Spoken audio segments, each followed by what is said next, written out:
Nas últimas semanas, a Alvorada FM falou sobre as mudanças climáticas que têm atingido a nossa região aqui de São João do Piauí. Hoje estamos recebendo nos estúdios da Alvorada o geógrafo Jorge Luiz, formado pela Universidade de Coimbra, em Portugal. Jorge, como se dá esse processo de mudanças climáticas? Como isso atinge a nossa região? Pois é, as mudanças climáticas, esse termo, essa definição, ela vem de um processo que mudou. Ou seja, existia algo no passado e mudou. Isso mudou. No caso, o clima, que é o atributo aqui que a gente está discutindo. Só que as mudanças climáticas, elas estão dentro de um modelo que nós chamamos de mudanças globais. Está dentro de um processo mais amplo que geralmente na biologia moderna, na ecologia moderna, a gente chama de mudanças globais. Ou seja, está havendo uma transformação no mundo em vários aspectos. Essa transformação tem acontecido nos últimos tempos, nos últimos anos, mais ou menos nos últimos 10, 15 anos.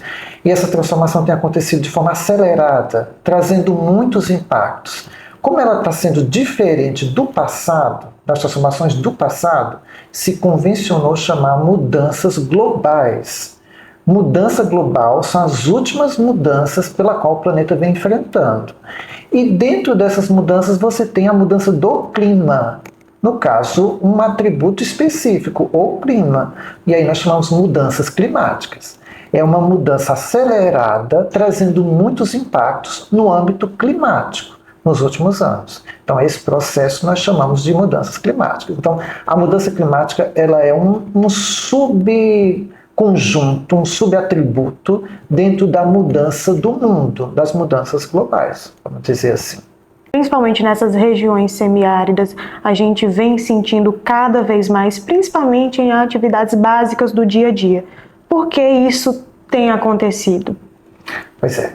Então, ou seja, saindo de uma escala geográfica e entrando em outra escala, numa escala ampla, global, para uma escala regional ou local como a nossa. Ou seja, nós estamos sentindo essas mudanças que têm acontecido. É por isso que tem o dia de hoje, por exemplo, que nós estamos fazendo aqui essa entrevista, é o dia de conscientização sobre as mudanças globais. É um dia que o Brasil estabeleceu para se pensar nesse problema, para se debater esse problema, para trazer ele para a superfície, para trazer ele para o debate, porque ele tem chegado até nós. Essa é que é a questão, o ponto principal desse debate.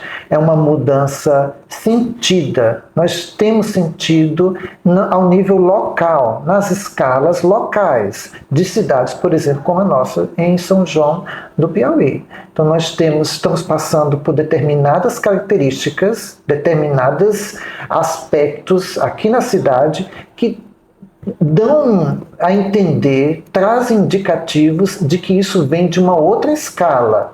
Por isso a chamada mudança climática. Isso está vindo de uma outra escala, mas nós estamos sentindo na nossa, na escala local. Como nós temos visto, por exemplo, nos últimos tempos, nos últimos dias, semanas e meses, uma falta de chuva num período que se espera chuva. Uma falta de baixa pluviosidade, uma falta de chuva num período que se espera ela. Isso traz características de mudança climática. Isso vem no bojo do debate das mudanças. As mudanças que têm acontecido no clima do mundo têm atingido as áreas, por exemplo, como a nossa, causando essa baixa pluviosidade, essa baixa índice de chuva, no momento em que se espera ela. E aqui eu estou destacando uma característica, tem várias outras. Uma delas é essa baixa pluviosidade. Tem várias outras. Um calor extremo, uma temperatura muito alta, como nós temos visto nos últimos dias, uma temperatura quase que insuportável, beirando os 40 graus quase todos os dias das últimas semanas. Isso também traz indicativos que vêm de uma escala mais ampla de mudança do clima. Então, essas transformações, elas vêm de outro nível, mas está se fazendo sentir nas escalas mais locais, como a nossa. E é mudança climática. E é mudança que vem por ação humana. As mudanças climáticas é mão humana. vem por transformação a partir do homem, das ações humanas. Sim, com certeza. E isso vem causando impactos negativos. Existe alguma maneira de mitigar? Existe algo que possamos fazer ali no dia a dia para mitigar esses efeitos? Pois é, existem várias formas de mitigação, inclusive algumas delas muito conhecidas para áreas semiáridas como a nossa, que vem sendo aplicadas em várias áreas semiáridas do mundo, que vem passando por esse problema em todo o mundo. Então há várias formas de mitigação, ou seja, a partir do momento que nós estamos falando de uma mudança climática que está acontecendo e que as projeções que têm surgido é tendência de piorar, de aumentar cada vez mais, de agravar a situação, se está quente agora, vai ficar mais quente. Se está com baixa pluviosidade, baixa índice de chuva, vai ficar mais baixo ainda. Então nós temos que nos preparar para isso. O planejamento ambiental dessas cidades, o meio ambiente dessas cidades precisa ser pensado com base nessas mudanças recentes que o mundo vem passando. Ou seja, como que nós planejamos as nossas cidades? Como que São João do Piauí deve ser planejado a partir dessa tendência que tem sido mostrada de mudança daqui para frente? O semiárido cada vez mais árido, cada vez mais quente. E aí algumas questões são muito destacadas. Por exemplo, a arborização. Planos de arborização robustos e eficientes para essas cidades. Áreas arborizadas de verdade.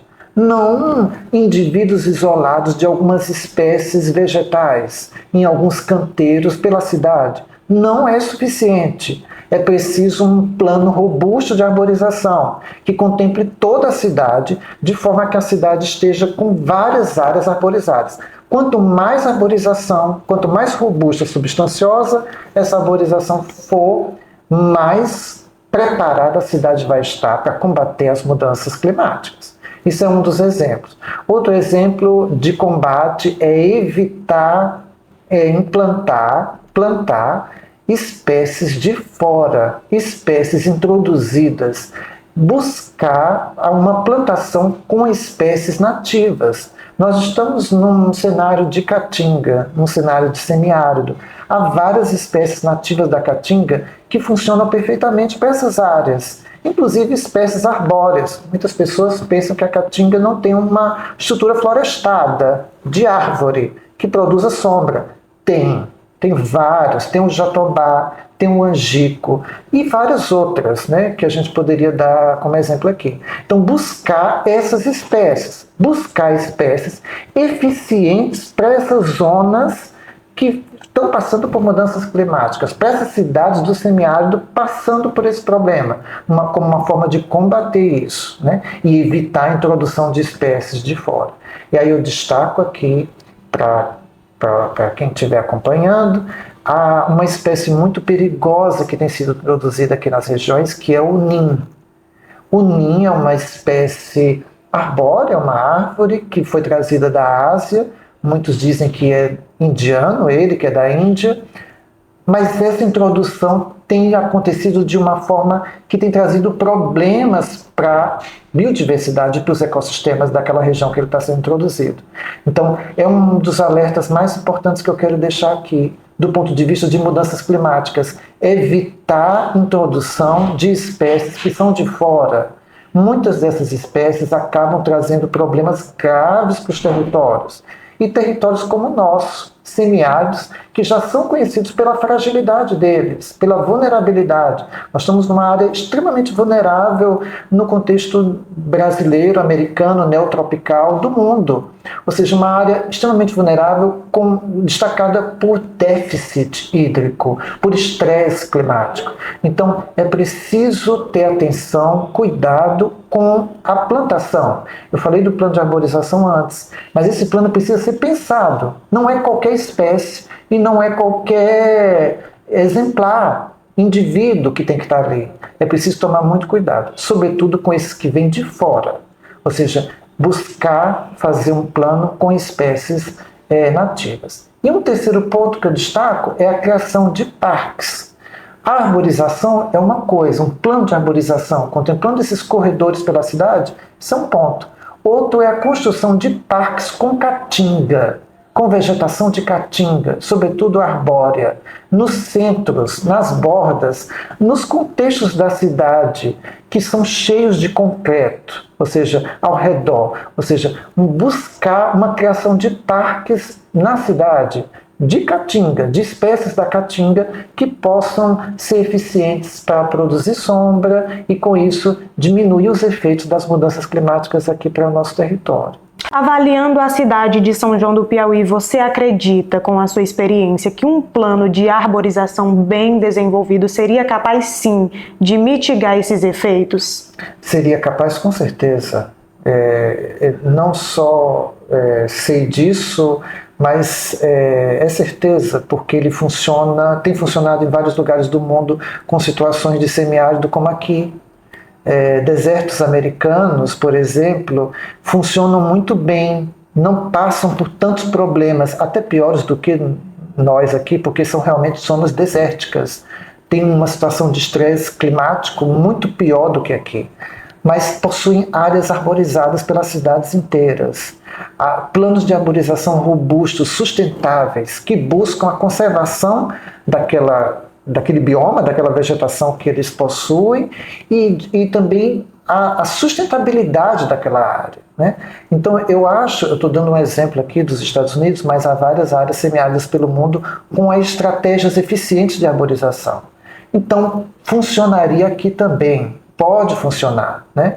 A questão é ter um plano, como eu falei, sustentável, robusto, eficiente. Um plano desse, por exemplo, uma meta dele, um primeiro tópico importante é ter espécies que produzam sombra.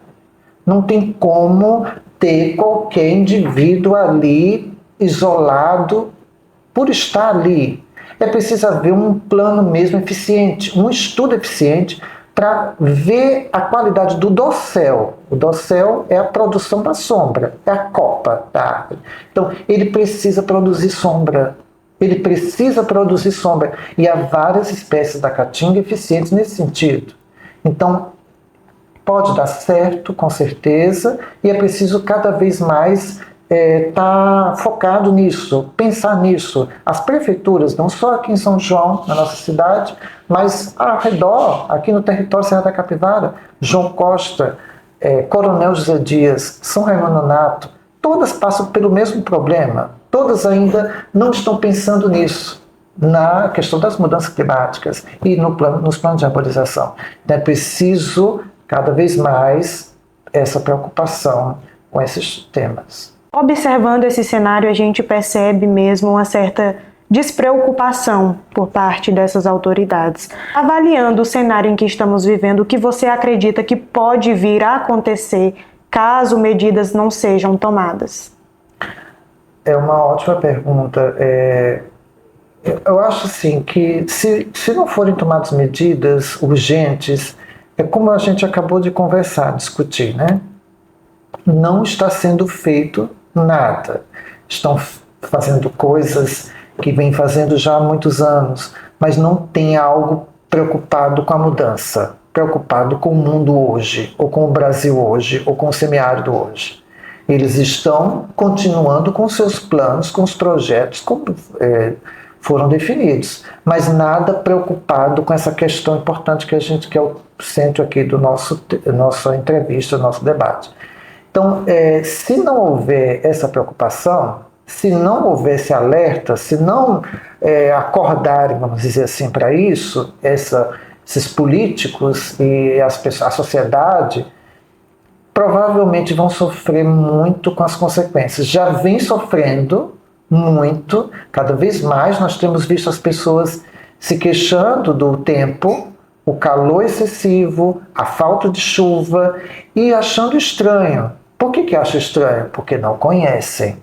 É um desconhecimento. É outro tópico importante, que é a educação das pessoas. Nós chamamos de educação ambiental para as mudanças climáticas. Ou seja, é preciso ter cada vez mais movimentos como esse aqui nosso, uma entrevista, uma divulgação, o debate. O debate tem que vir para a superfície, senão vai ser exatamente isso que você perguntou. Não vão se conscientizar, não vão ter educação voltada para isso e vai continuar do jeito que está. E o mundo não está mais igual. Nós estamos passando por mudanças muito bruscas até. E isso pode, em alguns lugares, trazer prejuízos maiores do que em outros lugares. É o caso nosso aqui. Nós já temos uma área muito fragilizada, muito complexa, passa por um estresse muito grande do ponto de vista ambiental. Então é preciso trabalhar em cima disso para evitar problemas maiores. Quero aqui, em nome da nossa equipe, agradecer e deixar aqui esses últimos minutos para as suas considerações finais. Eu que agradeço e a você e aqui ao grupo, né? E quero também deixar só uma questão importante, que é: busquem sempre pensar no meio ambiente e não tanto na própria escala em que vocês vivem, ou seja, em casa, no jardim, no quintal, na rua. Busquem sempre pensar nisso, no que vão colocar no quintal de vocês, no que vão colocar nos jardins, no que a prefeitura está colocando na rua de vocês. É preciso muita atenção, sobretudo nos tempos de hoje, que são tempos de mudanças globais e que essas mudanças não vão frear, vão cada vez piorar. Então nós temos que estar revertendo esse quadro, se preparando para isso e tentando reverter esse quadro a partir disso. Sobretudo, não plantem plantas exóticas invasoras. Não plantem, não coloquem elas nos seus jardins, nos seus quintais, na rua, né, a partir das prefeituras. Não façam isso. Essas plantas estão no centro do debate das mudanças climáticas, como bastante nocivas para as plantas nativas dos lugares. Então, é esse o alerta principal que eu queria deixar aqui. Obrigado.